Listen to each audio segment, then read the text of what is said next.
Everyone, ఈరోజు వీడియోలో బీరకాయ సోరకాయ పప్పు పేరు వింటేనే డిఫరెంట్గా ఉంది కదా. టేస్ట్ కూడా డిఫరెంట్గా ఉంటుంది అండ్ టేస్టీగా కూడా ఉంటుంది. సో ఈ పప్పు ఎట్లా చేసుకోవాలో చూపిస్తాను, చూసేయండి.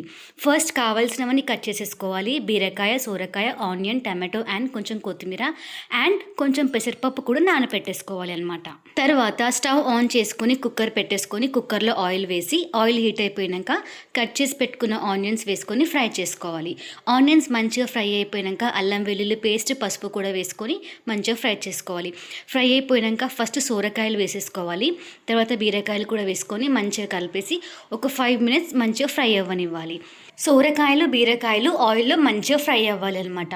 సో ఫ్రై అయిపోయాక ఇప్పుడు నానపెట్టుకున్న పెసరపప్పు కూడా వేసేసుకొని మంచిగా అంతా కలిపేసి ఒక 2 minutes వరకు మంచిగా ఫ్రై చేసుకోవాలి. పెసరపప్పు కూడా మంచిగా ఫ్రై అయిపోయాక ఇప్పుడు 2 spoons కారం, 1 spoon సాల్ట్ అండ్ కట్ చేసి పెట్టుకున్న టమాటోస్ కూడా వేసుకొని ఒకసారి అంతా కలిపి స్టవ్ని మీడియం ఫ్లేమ్లో పెట్టి ఒక 5 minutes మగ్గించుకోవాలి.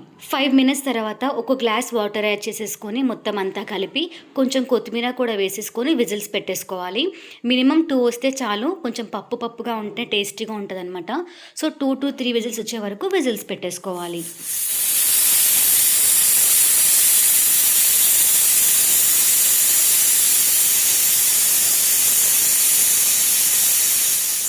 సో విజిల్స్ అయిపోయాక ఓపెన్ చేసి చూస్తే పప్పు అయితే కరెక్ట్గా ఉడుకుతుంది అనమాట. మెత్తగా కాకుండా, గట్టిగా కాకుండా.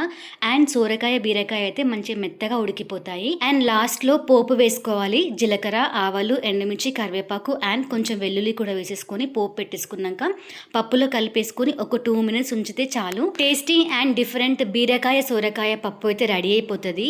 ఈ పప్పు రైస్లోకైనా చపాతీలోకైనా చాలా టేస్టీగా ఉంటుంది. అండ్ ఈ రెసిపీ మీకు నచ్చితే ఖచ్చితంగా కమెంట్ చేయండి. Thank you so much for watching my videos. ఇంకా ఎవరైనా సబ్స్క్రైబ్ చేసుకోకపోతే please go and subscribe. And next A recipe చేయాలో కూడా తప్పకుండా కమెంట్ సెక్షన్లో కమెంట్ చేయండి. Thank you so much.